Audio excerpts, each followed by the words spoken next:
Welcome to CoBB, Conversations on the Business of Brands with Sudeep Chawla and Sharan Raghavan.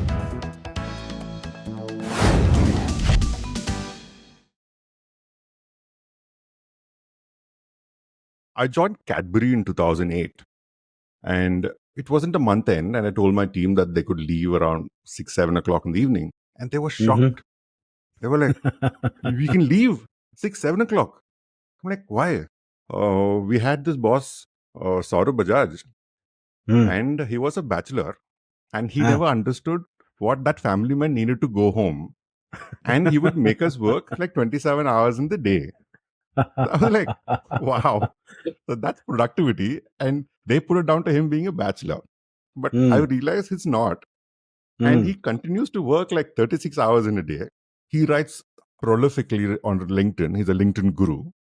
He is a guru in true sense where he teaches marketing courses. And this despite having a proper full-time day job. And now he's even written a book. So I have a significant distaste for people with such high productivity who make everybody else look really bad. So let's talk to him directly. Say, welcome, Saurabh. Welcome to the podcast, Saurabh. Indeed, a very warm welcome.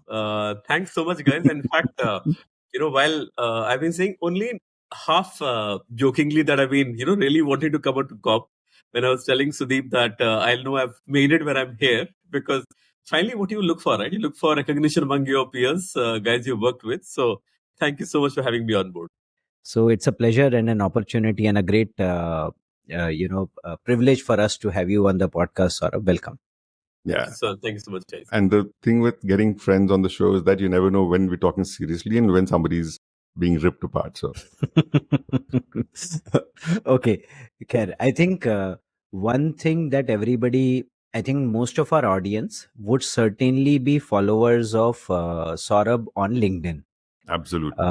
That's because Saurabh has been, giving out pearls of wisdom of marketing on LinkedIn for some time, and many of his posts I saw went viral, right? But we will talk about that a bit later.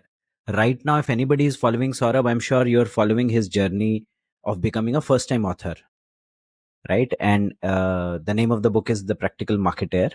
And let us first ask Saurabh to maybe tell us about how this book came about. It's not very usual for any marketer to, out of the blue write a book, and such a young age as well. And then we will dive deeper into Saurabh, your inspirations for the book and where do you draw some of the examples and lessons from. Why don't you take us through this book journey, Saurabh? Great. So, in fact, through the last couple of years, especially, I've had a lot of time to introspect on probably where it all started from, right? Did it start from the 3-4 years just before the pandemic, where I was feeling a little restless?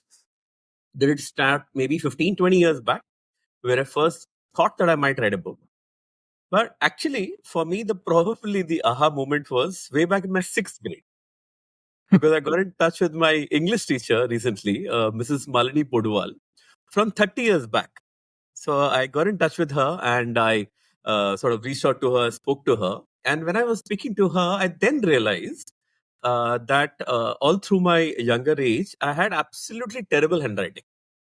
I mean, so much so that I still can't read my own notes, right? I only make notes on WhatsApp or mail because I can't read what I write. But through my horrible handwriting, I would write good essays. And in my 6th, 7th, and 8th grade, the teacher would get me to read out my essays to the rest of the class. And Nice. then that slight trigger moment of wanting to enjoy writing, wanting to the one time which I was really proud of myself was in my 9th grade, where I won a story writing contest. I written a fiction story, and I was so proud, right? Walking up to the where the what do you call it here? The podium or the stage to receive the award, is it? Morning when you have the stage where the morning prayers etc. are held. right? That's why the principal calls you over. So I still remember that, act of like slowly walking down, like life is in slow motion, and I'm feeling like utterly proud of myself. Well done. Well done. So, so I think it was then that whole, the journey sort of in my head sort of started, saying that I think I can, pen a few words.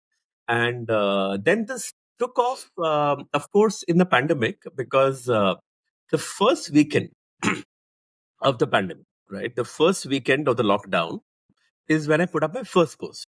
And it had been bubbling for a while that I am probably going to start writing, kind of a thing.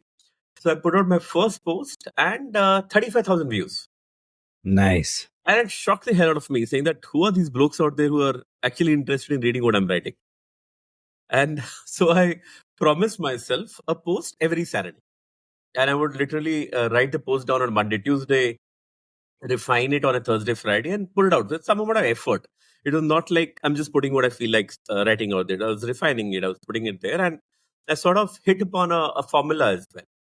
So when I put out that post on a Saturday morning, first post 35,000 views, second post 15,000 views, third post again 25,000 views, and by the fifth post, I was having sleepless nights, saying that is this going to continue? Is this a dream? What's exactly going on? And it went on to continue. So I built this following of 45,000 odd followers, and somewhere there was probably a good karma at play, because I never said no to anybody. So anybody would ask me to do a podcast, anybody would ask me to write articles, anybody would ask me to give a talk at a campus. I did all of it, right? And as I did all of it, from that material, the book sort of emerged. It is not that I sat down and said I want to write a book. It's through my content, somebody called me and said that, can you do a book review? He became a friend of mine, Rajesh Srinivasan. There's another guy called Uday who runs something called Menza. He said, send me your material and I will, see, because he wanted me to cover Menza. So I sent the material to both these gentlemen. And Rajesh Srinivasan, over an entire weekend, he sat down and he went through all my material. And believe it or not, he put it on an Excel sheet. He's Chennai based, by the way. So he put it on an Excel sheet and said that, you know what, this is the structure of your book. You've already written 14,000 words out of a 40,000 word book. He gave the structure to me. And then I had to just fill in the gaps. And that's how the book came into being. Saurabh, you sent this material to Rajesh.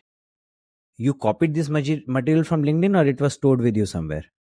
So actually, while I had written a lot of different posts, right, and those posts were there with me in a Word document, in different Word documents. But actually, the concept that I was working on then was different.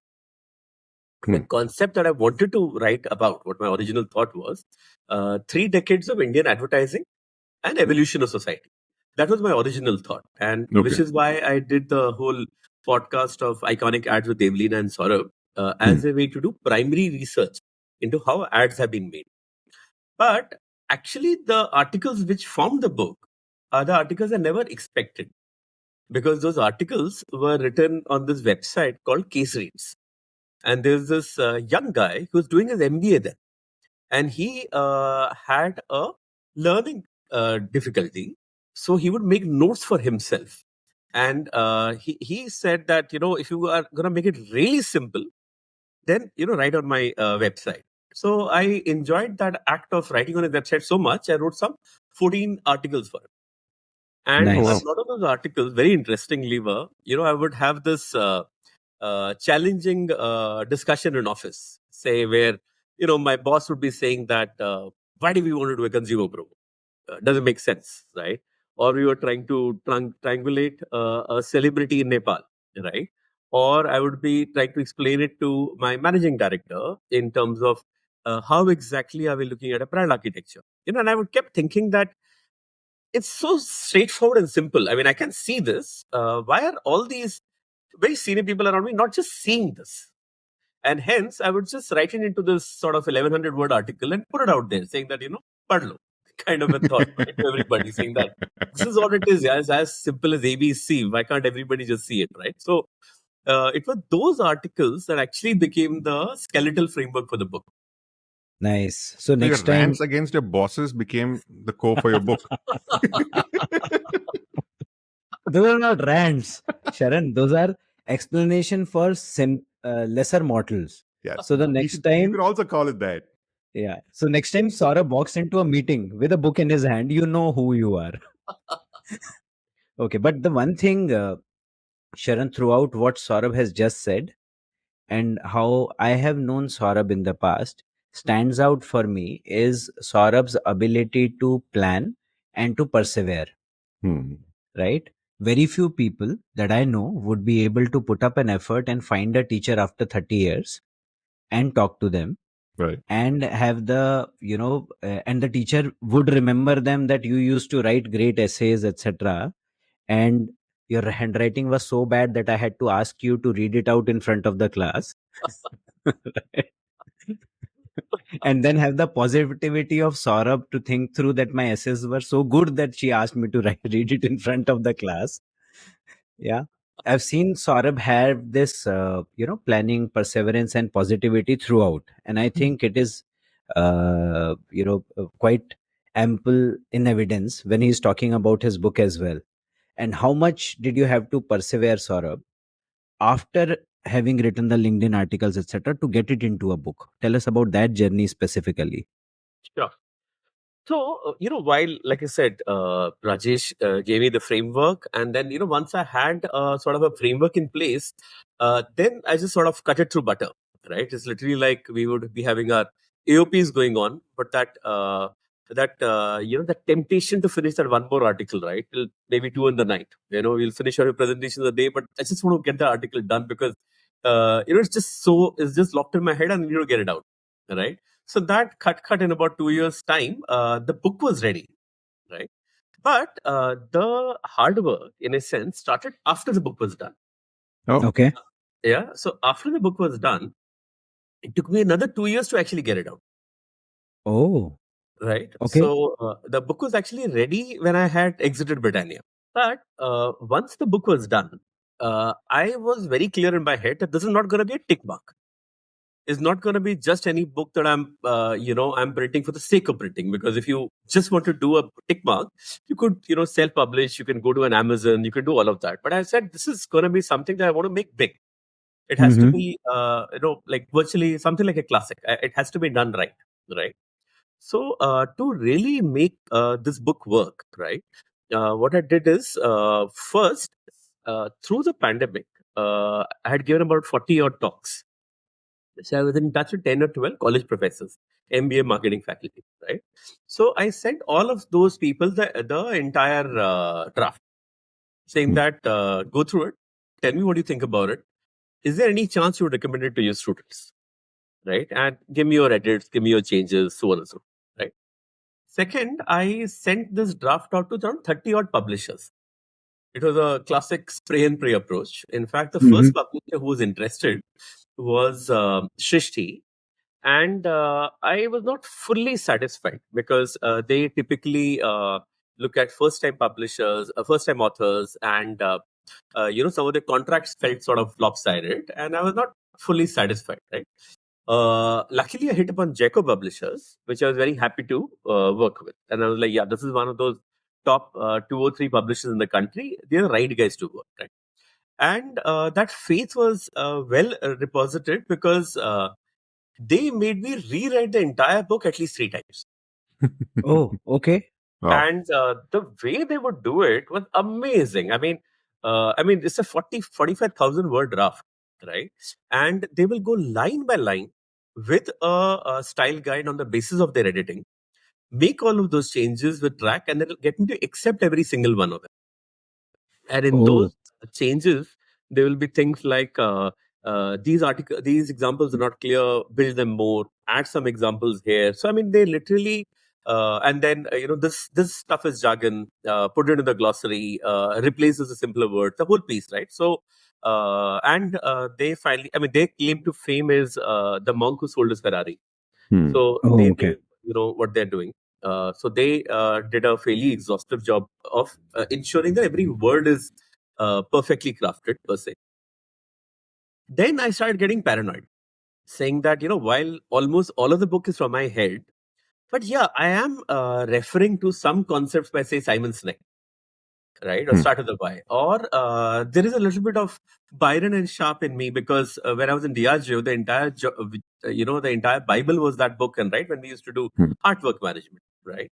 Or is there any other theory that I might have referred? Is there something where I've not explicitly picked up anything from anywhere, but is there anything at all? Am I giving the right, am I calling out that, this is where I've learned this from? Or is there any other leader who might have a point of view which is not fully consistent with mine, right? So then I went to the whole act of ensuring that I either have reached out or given the whole right merit. I've shared the book again with a bunch of authors who have again proofread it. They've ensured that everything is played up properly. Yeah.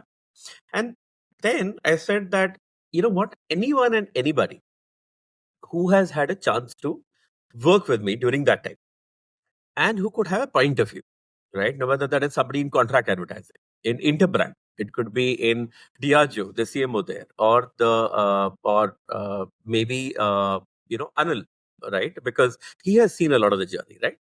I want to ensure that everybody who has had a role to play, right, has read the book, has understood, given their point of view, so that when I create this as a holistic package, and everybody would feel that it is fully complete in that sense, right? So hence, I spent a lot of time, and I probably took maybe a year more than that was required. I mean, I could have got it out maybe a year earlier. But when I did get it out, I wanted to ensure that I have touched every base. I've reached out to everyone, who will have a perspective, a point of view. I've acknowledged anybody who has played a role of this journey. And the final package is something that I can, be absolutely proud of, saying that, what, this is the best effort that I could put on to it. Interesting. Saurabh, Wow. I listed a whole lot of things that you do. One saving grace in that is that all of this seems to added on to the next thing you're doing. Yeah. But what I'm most rather not just surprised by, it's more inspired by, is the rigor you put in after mentally you think your work is done. And the rigor that you put in after that is pretty mind blowing. And I have a question. When you put out that first LinkedIn post during the pandemic, what was your expectation? Why did you do it? So actually, again, we take a step backwards. So what had happened is I had started getting a little restless about 3 or 4 years before the LinkedIn post started. Okay. Because I had a tough stint in sales in Mondelez, India. I had moved on to Diageo in Bangalore. I had a dream of a time for 2 years. I had a complete ball. It was like party all the way. I was doing very well. My equity was gold dust. I had just launched Captain Morgan Dark Rum that the global CEOs was interested in, right? So hence, I was in a really good place there. But I had this funny feeling of moving very fast in the wrong direction. Okay, I'm absolutely wrong direction. That's not where I want to go. Right. So I had to, pull the brakes, take a plug, and do a check. I need to change the angle. Right. So that's when I joined Britannia. Now I went back to FMCG. I joined Britannia. I did 2 years as the marketing head for international business. Again, super fun. A trip to Dubai every month. I was enjoying my Guinness beer there. And the life was again a bed of roses. Right. And again, I told my wife, "Maza nahi aa raha hai." Right. And my wife was like, "This idiot is going to change his job again." So she took a walk with me and said, Saurabh, the problem is not the job. The problem is your energy. You don't know where to put your energy. The job is not able to absorb all of your energy. You need to do something more. You need to do something else, right? And then what that something else is what was tickling me in my head. Where do I have to put the energy? What is it that I need to do, right? So then I met a bunch of blokes, and I was also hitting. I was going to be hitting 40 in a short while, so maybe I sort of preempted a midlife crisis of sorts. So I met Kalyan Chalapalli, who was with Wolf Soul, amazing fellow. So he flew me down to Bombay because he wanted me to do some brainstorming with his brother on a new initiative he was kicking off, right? And I had started this sort of pro bono consultancies of sorts. So I did something like a workshop with him and I did all that. And then he said that, maybe it's time to build a brand. Why don't you hire a PR person, right? And I was like, okay, interesting part. But the penny for me dropped when I went to Calcutta. So in Calcutta, I met Gautam Gupta. And Gigi, in characteristic Gigi style, said, "Ki Saurabh, at 45, the question paper for your life gets leaked. You Okay. know at 45, professionally, where you're going to land up, what you're going to be, who you're going to be. It's going to be a plateau from there. Hmm. So you might become an MD, for heaven's sake. You might become a startup founder. You might do whatever, but it's going to be a plateau. And it's not going to be that as much fun. I mean, that whole learning curve, etc., that we all sort of cherish through our journeys, wo thoda plateau to hoga. So I said, so what do I do? So what Gigi said then probably was to change my life, because what he said is, now's the time to change your gears from achievement orientation to contribution orientation. And because achievement orientation will only take you so far, Mm-hmm. the back half of your career has to be about contribution orientation. So when he said this, I started thinking, okay, so what does that mean? What does contribution orientation mean? Right? And that's when LinkedIn happened, saying that the best way to contribute is to share my thoughts, learnings with somebody else. And I will discover who that somebody is, because I'm going to just share it out there and maybe I will discover. So even when I put out that post on LinkedIn, I then over the next couple of years took time to understand who is it that I'm impacting. So what I would do is I would start taking phone calls. I would take phone calls for a couple of hours every week, every Sunday evening between 6 to 8. Mm-hmm. And a lot of people will call me. So students will call me with, their stresses at life, because we're in college, pandemic, kya job milegi, what will happen to my life. Or it is startup founders saying that, yeah, we launched all of this. Now the pandemic hit. What do we do? Or guys who are into real estate saying that, what, we have run this traditional real estate business, but times are changing so fast. What do we do in life? And so on and so forth. It could be career professionals at 45 saying that, what, we should have moved into FMCG 20 years back. Maybe we should move now, etc. So as I started speaking to these people one on one, I started offering advice. Hmm. Anything that for me felt valuable, that, what, I think this is easy and simple and everybody should know this, I would put that into a post. And if I hit that raw nerve, if I hit something that genuinely people wanted to understand and learn, it would hit 100,000 views. So then I knew that, all of this stuff is starting to make a difference. It's starting to make a difference to somebody, right? And that's when this whole, sort of the virtual cycle sort of picked up steam. Nice. Wow. That's amazing, Saurabh. But the fact that you're moving to a contribution mindset kind of makes, hits home pretty well. Sure. Yeah, I think even I'm reminded of this book called Catalyst by Molly Saurabh. He also talks about this, Yeah. right? Where he says that, and he used to, I think, also tell us that this is why a lot of the people in 40s pick up some kind of a sport as well, Right. achievement oriented sport True. or a hobby. Because then you are outsourcing your achievement orientation to that particular aspect, and That's you bring your contribution orientation to the work.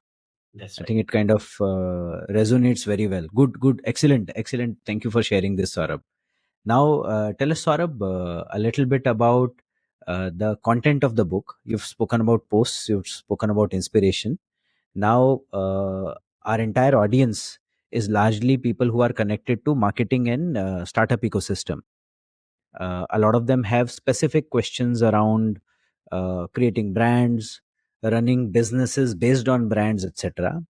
Now, for somebody who is looking to get some of these learnings out, what are 4 5 things that they should look out for whenever they are able to get their hands on your book? Perfect. So the book is divided into a set of segments, subsegments, chapters, and so on and so forth. Right. The first set of chapters, right, is what hits us when we move from sales to marketing. Right. When we move from sales to marketing, it's like this mega shift, right? Where so far we only spoke in Excel sheets, and now we have said please put Excel sheets in the appendix, right? And you're like, the slide only I should have an Excel sheet, right? Of course, I got my full circle because telecom does it the other way around. Okay. So, So the first section is all about, how, when you move from sales to marketing as a, say, young brand manager, how life changes. What are the KPIs you look at? What are the new ways for measuring your own business? Second thing, what I found very interesting is that if you remember when you were working on this annual plan with Chandramouli, again, God bless his soul, he helped us discover a way of building category strategy. Mm-hmm. That way of building category strategy is what he built bottom up. Mm-hmm. Okay, there was no literature or a set way of getting at it. Right. When I went to Britannia, I found something similar. Okay, that's the way it is. In telecom, it is exactly that. Because telecom is a set of price point, voice, and data. Right, it's very, very simple, fungible products. Right. Hmm. So I realized that all of category strategy across categories is built simply on these 5 steps. First step is penetration. Right? After you get into more households, you get frequency. You get the same guy to have more. Right? Third is ticket size. You get the guy to have a higher put down price. Fourth is premiumization. You get him to buy something more expensive. And finally is cross sell. You sell the same guy something different. Right? Now, something as simple as that can build all category strategy. But having taught brand management at BIM Trichy last semester, I can tell you it's not there in management theory. Hmm. And it should be, right? It's just such a simple, structured way of building your annual plans, right? Similarly, some of the questions that we all grapple as marketeers, right? Should you hire a celebrity? Why and why not? What are the pitfalls for it? There is no chapter in any marketing book about how and why you should hire a celebrity, right? Correct. Consumer promos, right? All marketing literature always confuses you by saying that consumer promos destroy equity. Mm-hmm. Then why do we run consumer promos? And they have a very, very relevant role to play in a lot of categories. In the fact that when it comes to biscuit, the consumer promo is often more important than the brand, Mm-hmm. because price value equation is really critical there, right? Right. Right. Similarly, if and ever we have a challenge, okay, as a brand person, we run over to the insights team and say, "Ki dhanda nahi ho raha hai." And the insights team pushes you back and says, "Research question kya hai?" And we are like, research question, iska kya matlab hota hai, right? Because Mm-hmm. we don't even know as brand people what are the various kinds of researches possible, right? Mm-hmm. So hence I've listed all of them down, saying that these are Hmm. the various researches possible. This is what is the tool that does it. This is a gist of how, and hence if you want to frame your research question, this is how you do it, right? Then Mm-hmm. the difference between shopper marketing, customer marketing, trade marketing, right? Or how do these ad agencies come together? Like, what's the process, right? How do you work with a digital agency, a media agency, and a creative agency? All three seem to be doing the same things, right? But how do you really structure to get those winning campaigns out? Right? Even if they are not doing the same thing, they are wanting to do the same thing for sure. Correct, or at least what either other guy, right? And even I really enjoyed my stint at Diageo because the AIDA funnel is reversed, right? So there is a proper science to surrogate marketing, right? There's a Mm-hmm. science on why surrogate marketing is allowed, right? A lot of people crib and say that, oh, but that beer ad of soda looks just like a beer ad, and so on and so forth, right?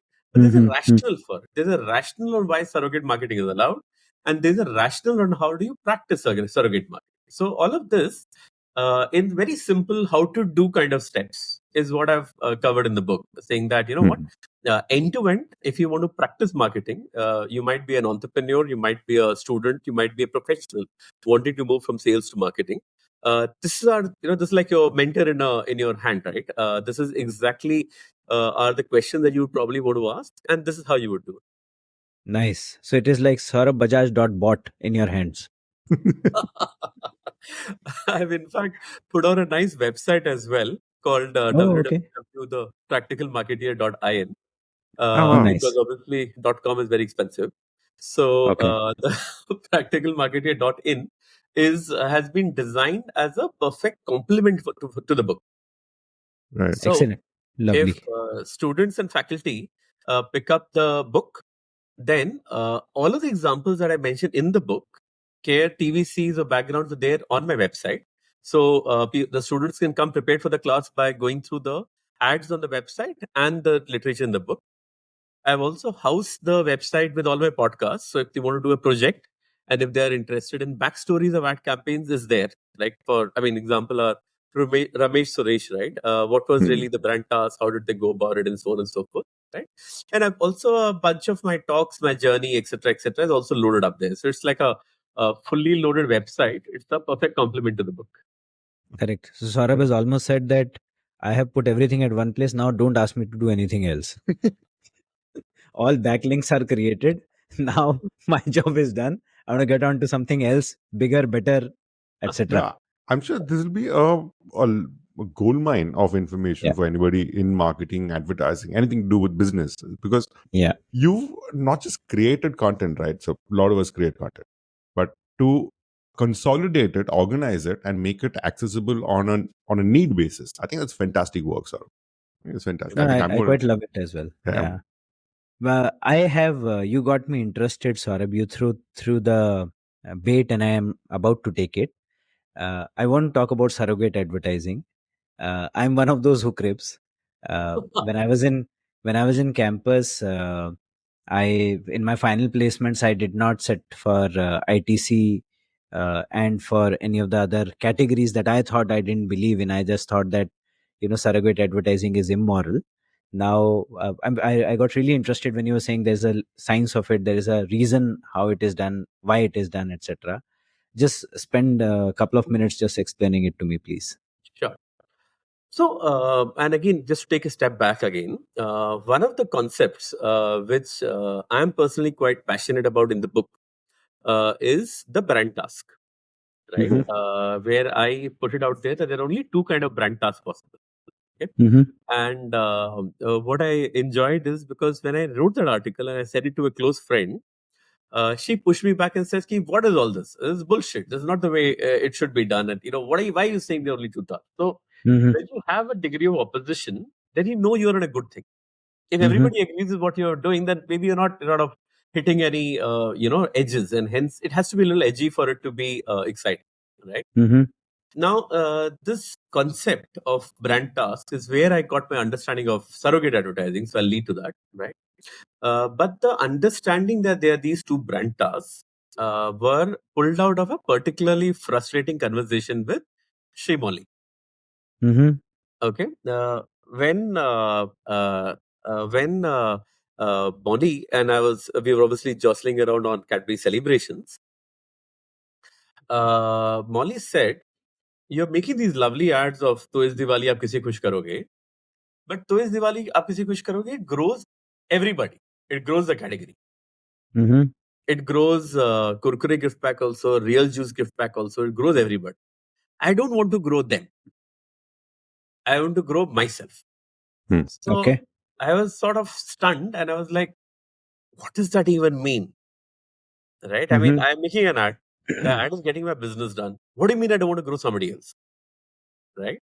And then I reflected back onto the scorecard, which Anand Kripalu measured himself on. Every quarter for 8 years. Every quarter for 8 years, his pillar number RAG. his pillar number 1 was grow category through dairy milk. Steal share through 5-star Perkins gems. Right?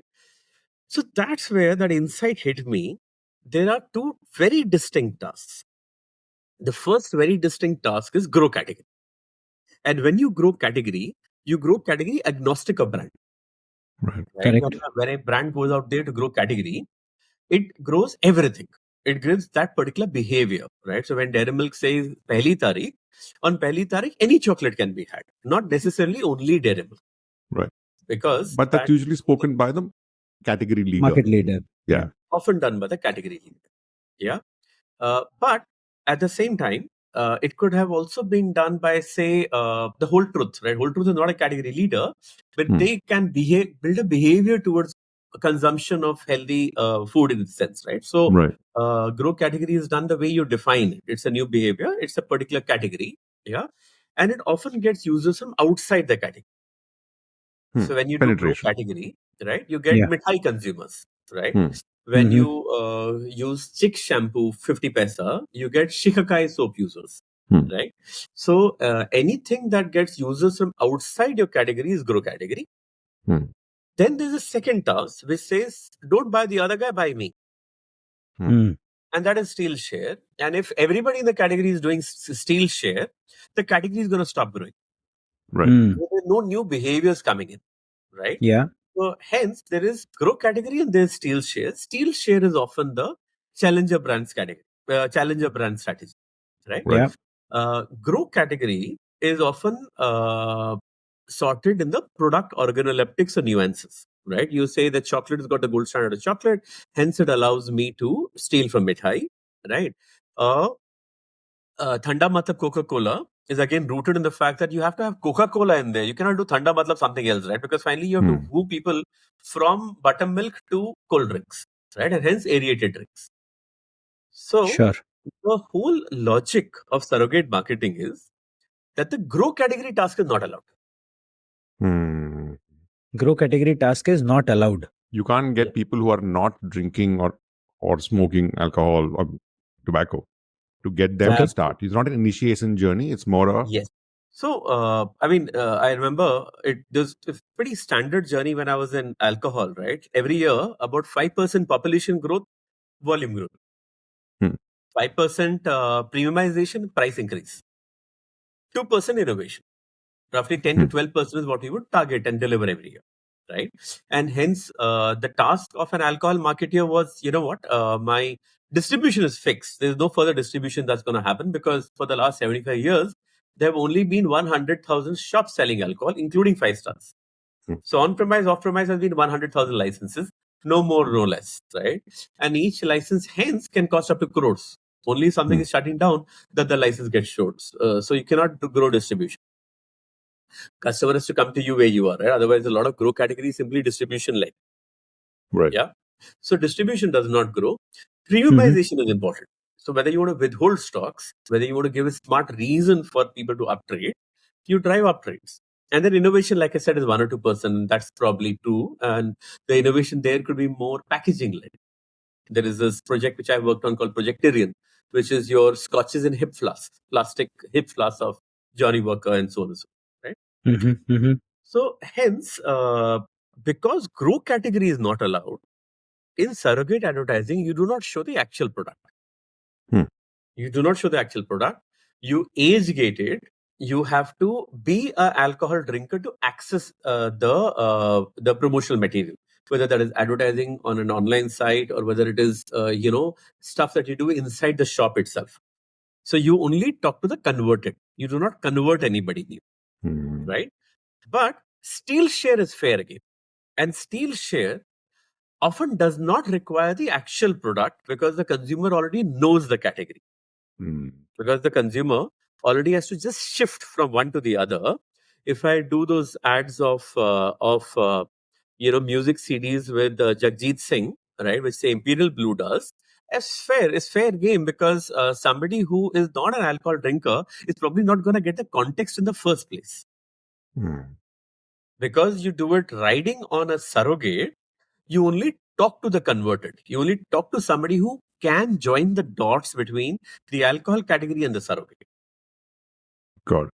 That's the reason why the pristine laws of surrogate marketing in spirit. One is a letter, right, which is the exact mandates that people have to follow. But at the heart of it, why do they allow surrogate advertising? The reason they allow is they say steal share is fair game. You want to battle it out between the 2 of you or 3 of you, go ahead. Please do that. Just don't get new guys into the funnel. And hence, for me, it makes a lot of sense. Some of it, Saurabh, also seems like imagery driven advertising. There are brands that do fashion shows or Calendars. calendars and stuff like that. We all know of Kingfisher, etc., etc. Somehow, those specifically. So there are like you're saying, music CDs and all of that, which is more around gain share. Some of the imagery driven advertising somehow seemed like appealing to fresher, newer set of audience who would possibly connect with that. That's how I saw it, at least some of the Kingfisher work that I saw. Absolutely fair. So while the laws of advertising, right, Mhm. would be to not grow initiation or penetration, right? But eventually, all of marketing is about penetration.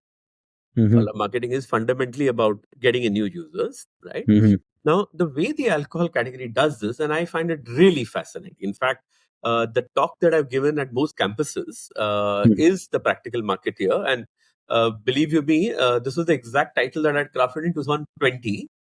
Without doing that, that is what I will write the book about. Right? Mhm. That Mhm. uh, presentation, I pulled it together in about 25 minutes flat. And it was very simply, Kotler says this, and this is what happens in real life. I mean, that was Mhm. the entire presentation over on 30 odd slides. Right? Mhm. The most exciting segment of that is segmentation through need scope, which Mhm. is what Narayan cracked for Bonvita, if you remember in the day when they shifted Mhm. their advertising to Tayari Jeeti, right? Mhm. Where he was trying to explain the different kinds of mothers and so on and so forth. So, need scope is how most alcohol companies do segmentation. Now, the Mhm. interesting part is they rely on the product characteristics to Mhm. try to understand their penetration journey.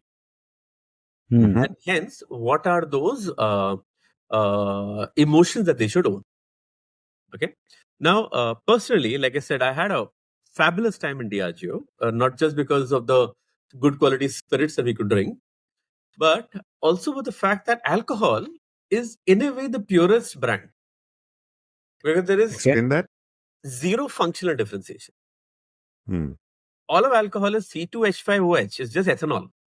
So there is no product differentiation whatsoever. And I love the way vodka category is able to say that, you know what, there'll be 4 levels of price for a odorless, colorless, tasteless drink.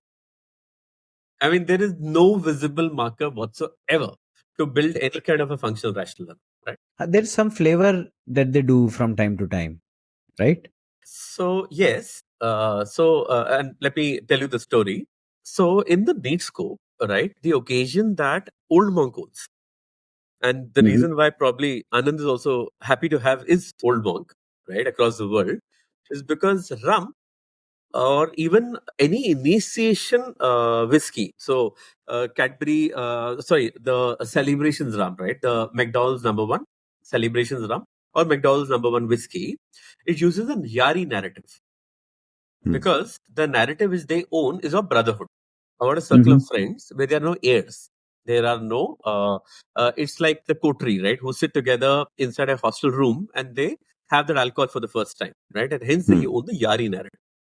While vodka, always known to be a feminine drink with flavors like green apple and so on and so forth, owns the Mhm. EDA because the high energy engagement need state is when penetration of alcohol in the women cohort happens. They have that small shot of vodka with an orange juice and nobody can know they're drinking because vodka is odorless, colorless, tasteless. Mhm. Similarly, American whiskey owns the independence narrative. Okay, I'll have it my way, while Mhm. Johnny Walker owns the man making journey. So they own the progress narrative. So if you go to a bar, you will see those Johnny Walker bottles lying in an angle, like the smallest, bigger, bigger, bigger, bigger, all carrying Hmm. 750 ml of alcohol. They've just deposited more glass to make the bottle bigger. And Mhm. the bottle, which is bigger, is your marker of aspiration, saying that, you know what, are you, have you progressed enough to now deserve this? So you can move from a red label to a black label to a green label to a gold to a blue and never back, right? Mhm. And they symbiotically call it out. And the Mhm. Right. Scotches have been losing to American whiskey for the last decade because the millennials want to do it their way. Unlike Mhm. the Gen X's, they don't want to be defined by a particular time in their career journey. So hence the alcohol journey and the entire insight creation process in alcohol was called the myth creation journey. Because Mhm. it's not reality, right? It's a myth that is created. It's a myth that Right. is created by a combination of the customer, the consumer understanding in those occasions, and the organoleptics of the product that allow you to deliver this. Hmm. Very interesting. I find it very hard to relate to the category, but it seems to be making sense as you speak now. Uh, You I'm not. cracking. You're creating cracks in Sudeep's walls of ethos. No, no, not at all. No, whenever I have seen most of these brands, I couldn't understand largely what they stand for and why are they stocked in the way they are stocked. Right. But yeah, possibly it makes sense. When you said myth, creating myth, a lot of the biscuit and chocolate is also about creating myths. I would, having worked in Cadbury, I would still say that yes, there is a right uh, right element of differentiation or product differentiation that Cadbury has, at least in some of its brands, Uh-huh. vis-a-vis anybody else. But I think largely beyond the product truth, largely the differentiation is because how it makes people feel, The narrative. the narrative, or where it is slotted, which is where I think the myth creation comes into play.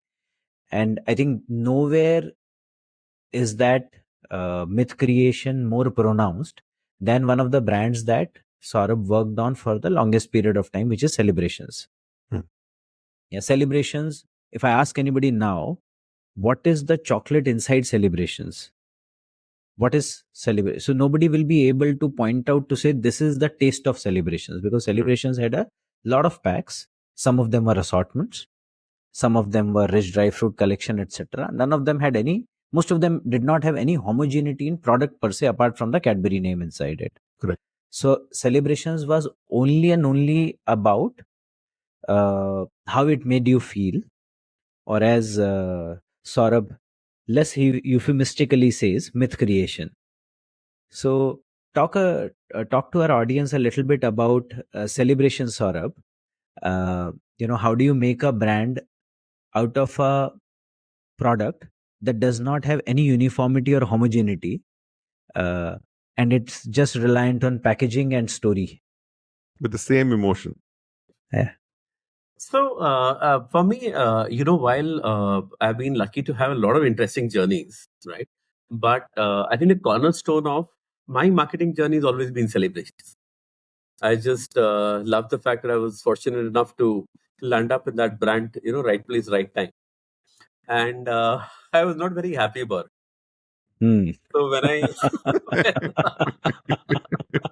As is the case for most marketers, when they're getting into a stint which might define their career journey later, most of them are not happy about it. Absolutely. Okay. Go ahead. so I took on the job for the Dairy Milk activation and as the GEMS activation and the GEMS brand manager, right? So that's when I actually first try to put my hand in trying to create a vision for a brand, which is what I essentially started with GEMS first. Because, I remember telling Bhaskar that why do we have these terrible kiddie ads for GEMS? Because we say it is kiddie. Who says it should be kiddie, right? Because M&M's is the world's largest confectionery brand. It's 4 times the size of all of Cadbury brands put together. And it's not kiddie, right? And that's what led to the journey of Raho Umarles, which Sudeep, you were, eventually part of, right? But in those 7-8 months, I think because I demonstrated a degree of spunk, which Kunal Desai noticed, he mentioned it to Nikhil. And Nikhil said, why don't you come out to Celebrations? And I moved to Celebration within 8 months of being in the marketing team, right? And I was happy, but I was in a dilemma because Celebration is not doing well. 2 people had left in quick succession. And I remember Anand Kripalu in that famous scorecard of his saying, why shouldn't we shut down this brand? Because I was like, perfect welcome, right? Because it has been making losses for the last 15 years. It has been operating income negative, right? And it has stopped growing now. Hmm. So I remember having this sitting with Sanjay Purohit, and I told Bob, I would have used slightly better language, I'm sure, but I essentially told Sanjay that I think you give me a raw deal. I mean, Sanjay was the head of marketing at that time. Yeah, the director of marketing. And I had, of course, just started my marketing journey. So, not the most comfortable of conversations, right? But I said that, why have you given me this job where all I'm supposed to do is to make these 26 packs every year. I mean, is that even marketing? Hmm. So Sanjay said it beautifully. He said, "Ki dekho, Saurabh, while this job is operationally more challenging, at the heart of it, it's still a brand, right? And a brand is what it is. And again, as luck would have it, right, in the whole journey of तो इस दिवाली आप किसी खुश करोगे, over the next 4 years, celebrations were challenging dairy milk for awards in the industry. I mean, for those 4 years, we literally won everything that was to win out there. And, the amount of excitement that we would have, it was just phenomenal, right? Started with the pitch between Ogilvy and the contract. And I still remember some of the things that became the foundation for this तो इस दिवाली आप किसे खुश करोगे, right? We did this consumer immersion in Bombay, right? And we were sitting inside the house of this person who was like, we are the life of the party, we are the ones who organize Diwali every year. And when you spoke to them after a level, you know that, okay, yeah, I mean, they've got good social skills. They are collecting the cash and getting everybody together, but nobody in Bombay knows their neighbors. Right? They don't really know anybody. In fact, I remember we used to literally make friends at the lift so we could have a party for New Year's, and then after post New Year's, forget about them altogether, saying that जब 6 महीने बाद party करेंगे फिर से बात करेंगे. So it was just so transactional. But when we went down to Bareilly, because we said that we will go one step further because of the shift that we need to make, right? And Nikhil is the one who articulated that task. And I need to give him the credit because he articulated beautifully. What Nikhil said is, how do we own the spirit of Diwali? And obviously, as agency asked him, what do you mean by spirit of Diwali? He says, how Christmas is owned by Coca-Cola. I mean, Coke created the Santa Claus, right? So hence, how do we do the same thing for Diwali? So when we did this consumer immersion and we went down to Bareilly, we went to this duplex, okay? And the tenant stayed on the first floor. We spent the full day with him, and there were 3 generations staying together. So there were the grandparents, the children, and in the evening we also threw a Diwali party. We asked him to call his friends and family, they exchange gifts, and we just saw the whole ritual. The one thing that guy said stood in, I mean, just was with me forever. He said that for the last 7 years, my kids and my landlord kids have been going to school together.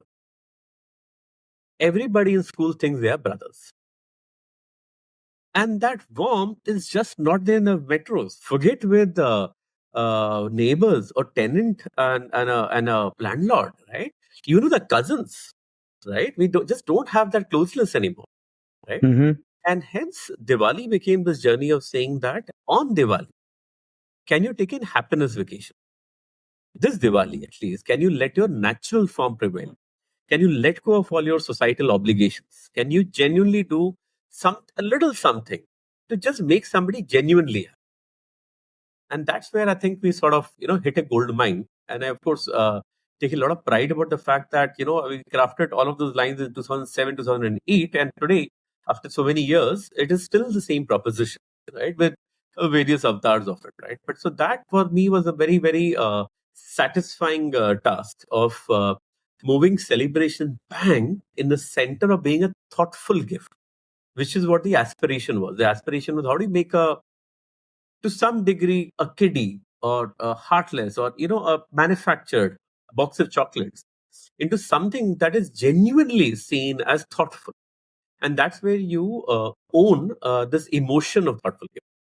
Interesting. Very interesting. In fact, I remember amongst all the celebration campaigns, the one that we ragged Saurabh a lot about was this one about Rishton mein ghule shararat. We used to have this fun. But yeah, all of us, I think, were witness of the lovely work that happened, not just on the proposition side, which Saurabh has spoken a lot about. I think a significant amount of his time also went into creating offerings which were profitable, yet would seem premium and deserving of the sort of price as well as emotion the gifter was putting into them. Was this when RDFC was launched, or after that? No, RDFC was, I think the offerings of RDFC were earlier, but them transitioning into celebrations and the whole branding was what I think what So happened. RDFC along with stands for Saurabh. Rich Dry Fruit Collection. That's Yeah. Okay. Correct. Yeah, The but highest rate per ton chocolate in the Cadbury. Cadbury portfolio. Sir, I'm taking you back to your teaching, right? So when you said people move from sales to marketing, there is a certain transition that has to happen. I have a feeling it was easier for us Mm. because as sales to marketing transition happened, yes, we need to learn a few soft and hard skills on the go. But today, when people even start as marketers or move from sales to marketing, there is so much information and therefore distraction, and there is a plethora of wrong information available. And how do you think people can manage this transition now when there is too much information available and you can't tell the difference between the right and wrong advice? So, it's fascinating for me that often, because of the information overload, the more you know, actually, the less you know, right? Mhm. Because you just get so lost in this, voracious amount of information hitting you that the simplicity of what is the change that I'm going to make, what is the delta I'm going to do, that gets lost. Hmm. Right, and then the whole joy of analysis just takes over, right? I mean, you can then just keep peeling the onion or peeling that hair, into the last step. But believe you me, what I've always noticed is that the biggest changes that often happen, right, can be quite macro, Hmm. quite macro. And in fact, when you see something which is very large as a phenomenon happening out there, then you're able to find the data to support it, right? Hmm. But this information overload is what sort of sometimes tends to paralyze people. Right. Also, one of the reasons is why today maybe moving from sales to marketing is difficult is because we all, I mean, these silos have become bigger, right? Hmm. Because there is so much more information, everybody is so much more empowered, everybody feels that I can do my own day job so much better. The integrity in the overall picture then starts to diminish. Hmm. Right. So one of the things which I felt allowed me to sort of take an early step into experimenting with marketing happened to me when I was in sales itself. Hmm. And I wonder how many people do that now or earlier. And because, the common refrain that you will hear from a lot of people is that I don't want to go to sales because I can't move to marketing. Hmm. Or how am I expected to deliver my acumen for marketing if I'm doing sales, right? So this happened to me when I was in Vijayawada. Chocolates was doing well, 65% market share. When you Growing were overworking your sales team was yeah, 27 hours a day. come on, that was nice. So when I was doing my sales stint, right, and my growing chocolates is not really a challenge. Growing bonnet was a challenge. Market share was 7%. And the only crutch we thought we had was consumer promos, and Anand Kripalu went and closed all of them, which was a great thing in retrospect. I realized in retrospect what is a great boon that he had done, right? Because he focused on the real thing that was required to grow, right? Now, when I was, like I said, the brand manager, I was the area sales manager at Vijayawada, we had 7% market share. We had to grow Bonvita. And to make matters even more miserable, Horlicks and Boost went out there and blasted all the retail shop with vinyl boards. Hmm. And I was like, now what am I supposed to do? I don't have consumer promos. I have a very small market share. I am probably on a losing turf. How much more stock that I can stock? What am I going to do? So I would have this debate and discussion with Bhaskar saying that, you know what, those vinyl boards are important and I want them. And that was probably a marketing guy's mandate in HO, and may or may not have been a part of their strategy. I mean, it's definitely not for a market which has got 7% market share. So Right. then Bhaskar said, okay, make your proposal. Right. So what we did is we gave away 2 months of trade loans. Hmm. We turned the Hmm. money around. We took 2 months of trade loans and we printed vinyl boards. Mhm. And I put my, of course, I didn't have any agency. So my sales officer obviously made a complete mess of it because I would get them to stand on the line. The horizontal was vertical, vertical was horizontal. All kind of nonsense was happening. But we made vinyl boards. We figured out the outlets. We plastered those inside. We deployed it on our own. And then we try to see the movement over the next 6 to 8 months to say that is that really shifting off takes, right? Now, might have been one initiative in some corner, etc., etc. But that year I got a very good rating. And when Bhaskar gave me that rating, he says that you know what, we may not have done it all, but we desperately tried as hard as possible, right? And I think that whole piece of the fact that we define ourselves so much by designations that I can do this because this is my designation. But if you were to build a step back and take a whole business perspective, anybody can do anything, frankly. You just have to have the conviction to sort of hit at it, right? Is what was my take out there. And I think that is something that I think people should do more of, rather than getting lost in the data and the numbers. Try to build a slightly whole business perspective, no matter which part of the food chain you might be. So you can try to impact it from a sales, marketing, or a business perspective. Actually, that leads us also, Saurabh, into a slightly more longish conversation that Sharan and I have had over many episodes about one is people moving just from sales into marketing, so therefore their obsession with Excel sheets and data, and their discomfort with when they start making marketing presentations. Then there is this whole field, Saurabh, now, which calls itself performance marketing, as if rest of it is non-performance. True. And because there are a lot of matrices that are available that can be measured, it seems to give an impression that this is what marketing is supposed to do. This is what is really measurable marketing. Rest of it is all money in the air. That I see a lot of marketers, young marketers, being confused on rather than doing brand management, I see them doing data management. Right. And it's not their fault because they've gotten into those roles. A lot of the startups, etc., want a significant part of the funnel to be managed, and there is nothing wrong about it. What will be your advice to them, people who find themselves in performance marketing jobs, in jobs which require significant amount of watching the funnel, converting each step of the funnel into the other? How is it that they can practice brand marketing? And like you're saying, designation does not matter. If you want to create a difference, you can. So let's give them the confidence. How would you do that if you met somebody like that? What will be your advice to them? So again, some of the things that I find really interesting is that while we have a treasure trove of data, right? The challenge happens when you expect the data to give the insight. Mm-hmm. When we expect that the data is not going to talk to me and that Excel sheet is going to give me the insight, that's where actually people tend to struggle. Right?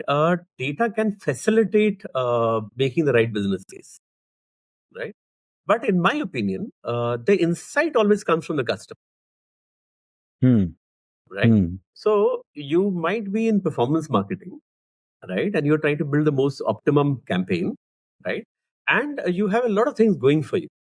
You have a lot of things going for you. You have the right metrics. You know how the funnel is moving, etc., right? But what is the real human truth behind it? Right? If we leave it mindlessly to algorithms, right, then we'll always keep coming out with this whole conclusion that performance marketing is dead and doesn't work. Performance marketing is dead and doesn't work if and only if it is driven to a very, very short sliver or a short-term goal. It has to always complement brand marketing, has to always complement your proposition, has to always complement what is the larger goal you have at stake. Right? Because a performance marketing is also finally an extension of an overall campaign. Yeah. The best VTR and CTR will finally go by the creative that makes sense. It will not come by the most efficient algorithm for creation of that creative, right? Sure. And that creative that will deliver the highest VTR, CTR will have the highest contextual relevance, right? Will have insight based on the heart of that particular customer profile. will have a great synergy with the property that it is being a part of for an extension of. So always asking the English, the basic questions, taking a step back. ये सब कुछ चल क्यों रहा है? Why is this all happening? If this is working, why is it working? Right? Unless that questioning attitude prevails, we can keep leaving everything to the bots, and they will lead us down to disaster. Because there is always this inverse algorithm, right? The sharper you target, the more expensive the cost of that media device. Correct. Right? The more you pull out, and believe me, it's just so funny that for everything that's true, the reverse is also true. Yeah. For everybody who is your customer, he's already the guy you have highest penetration in. Right. Correct. For anybody who's on the fringe, he's also the largest mass of humanity with the cheapest part of GRPs reaching them. Absolutely. Right. So hence, oftentimes, while I'm now in a data and tech-driven industry, but even now, the real insights still come to me when I go out there and meet customers. And those insights are typically the lateral insights. They are not the straight line insights. They are not the insight that A equal to B. It's about the C on the side, which you can see. Right. So, which for me has always been important. It's always been important for me to try to disrupt the status quo, disrupt the conventional ways of doing things by trying to find an insight which is lateral, which was not straight line. So Excellent. that's a wonderful answer, Saurabh, but I'm going to add on to that a little, just to clarify. This works when I'm a person working on a brand, on a performance marketing bit. I meet a lot of founders who reach out to say, my LTV is this, my CAC is that, my ROAS is, I've actually got 2 ROAS. I saw an ad yesterday on Instagram saying, I have brought 113 brands to 2 ROAS. I was stunned. And that person was offering marketing courses. So for founders who run brands, for them, they are under pressure to grow business while they really want to also create a brand. But this is all they're looking at because CAC, LTV, ROAS is all that. What's your advice to them? So, now, over the last few years, I've got a chance to interact with a lot of these founders. Exactly. And it's been really exciting trying to figure out how they are going about the journey. What are the kind of models that they have built, and so on and so forth, right? And some of the stuff is obviously very fascinating, right? Some of the stuff is really fascinating. I think the way Mama Earth cracked the whole D2C game is fascinating. I mean, Right. it's that same movement for Hindustan Lever, right? That we talked about 20 years back, where or 30 years back, where Hindustan Lever realized that just the Chicks shampoo volumes for the 50 paisa SKU was more than all their SKUs and brands put together. It's the same moment which they would have realized with the Mama Earth, saying that the amount of traffic the Mama Earth was able to sell of shampoo online was far more than a lot of their mainline brands, right? So sometimes, obviously, there are a treasure trove of markets to be exploited, right? But is it about filling in a vacuum, filling a gap, or finding a short-term gain, or is it a sustainable strategy? Is what the question always is. And I think a lot of flip-flop keeps happening, right? I mean, you had 20, 30 years where all of Hindustan Lever and PNG was about brand purpose. And they probably overdid it, right? And to an extent that's almost like a flip reaction that the CMO of Hindustan Lever changed her designation to not include the word marketing in it. He's now called digital and commercial officer. Right. So it's like, you veer too much towards one side, you then veer to an absolutely opposite direction. Overcorrection. Right. And I wonder what's the future like, because I've been thinking to myself, what's wrong with brand purpose? Because suddenly the amount of disasters that we are hearing from a brand purpose standpoint is increasing exponentially. I mean, the whole issue with Tanishq, right? And the reaction that they saw from the audience on the Hindu Muslim ad, right? Or the Black Lives issue with PepsiCo, right? It's just been going up exponentially, right? Because, see, one of the reasons why performance marketing works is because it helps you figure out that cohort where it really matters. And as you start tight impacting certain cohorts, you get into the social dilemma, what Instagram and Facebook is doing, where you're creating an absolutely polarized word out there, where everybody is getting only what they have the propensity to consume. And That is also, as a flip side, creating these rifts in our societies, making people more polarized, because everybody is living in a hall of mirrors today. Everybody is only seeing what they are good at. They're being offered products that they are only interested in. They're only offering a point of view. And hence, when somebody at a mass media scale talks about a point of view which makes a lot of sense to a cohort of society, the other end of society reacts in a very, very vicious manner. So hence, for me, this whole observation of the rise of technology, rise of performance marketing as a sub-segment, the rise of very sharp targeting, the rise of trying to speak to somebody with a clear tone and a clear offer on the time, is also creating some of these, early challenges. And it'll be very interesting to observe how they sort of resolve themselves out. No doubt.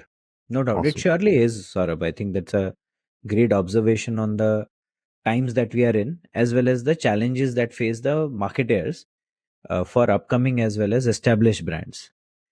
Quick fire questions for you, Saurabh. You have to answer without batting an eyelid. No, okay, you can bite an eyelid, but do it, but Permission answer granted. it fast. Okay. So, Saurabh, reflecting on all the stints that you've had thus far, okay, insight junkie or innovation junkie? Innovation junkie. Why?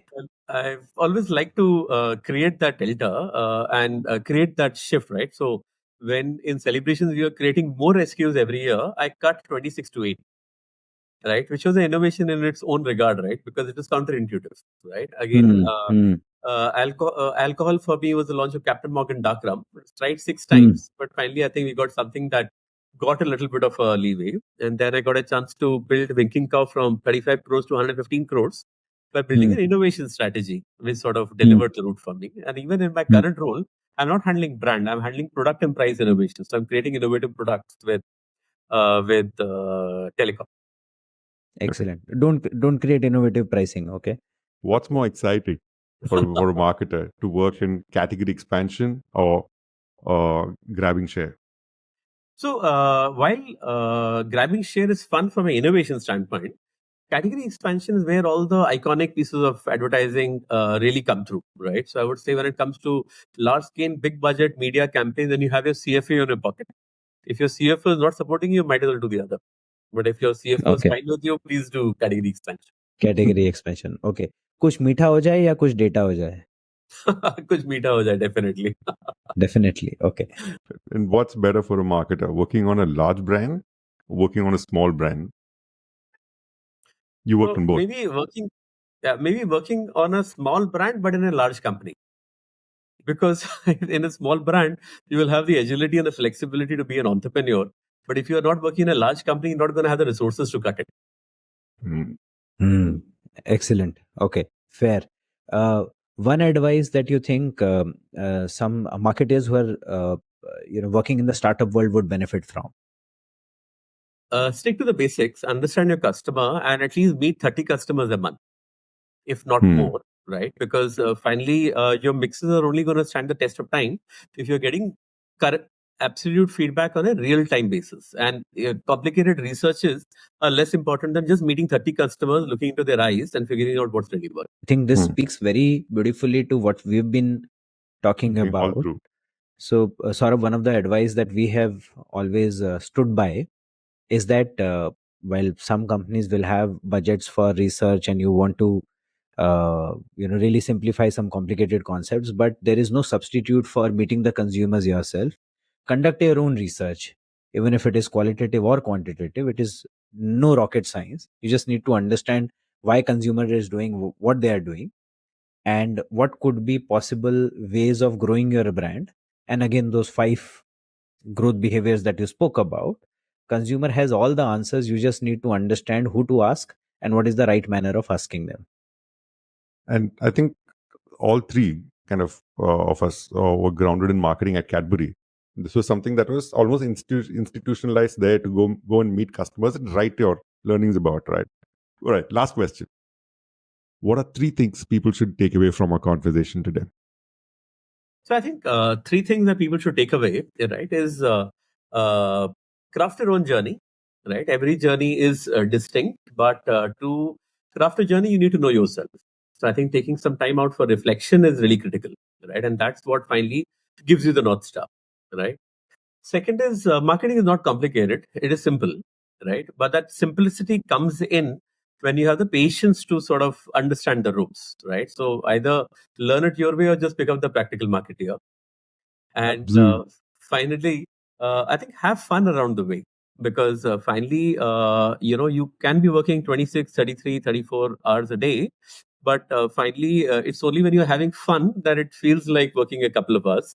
If it is not fun, even those 2 hours are going to feel like 24. Well put. Oh, very And well said. Very well said, Saurabh. and the Practical Marketer book is launching very soon, and it's already available to pre-order. That's right. When does it launch, sir? So 20th August, the dispatches start. Around 5th or 6th September is when the physical launch will happen in Bandra Crossroads, which I'll invite all of you guys to. But Awesome. the pre-order is on now, and like I said, 20th of August, the dispatches for it will start. Excellent. All the very best for the book launch, Saurabh. I'm sure one, it will be successful. Number two, it will be significantly helpful to a lot of marketing aspirants as well as the current practitioners of the trade. And hoping to see you in your next avatar as a big, successful, multiple book publishing author, so that you can mention CoBB somewhere in there whenever you write your second or third or fourth book. 100%. So Kotler and Sharp now have competition in Bajaj. Correct. Thank you so much Correct. for having Sharp. me over, guys. I really, really enjoyed the conversation. Super fun. Thank you, Saurabh, You for guys are taking doing the a time. cracker job. Keep at it. Thank you for listening to CoBB, Conversations on the Business of Brands with Sudeep Chawla and Sharan and Sudeep. Subscribe and learn more at cobcast.net.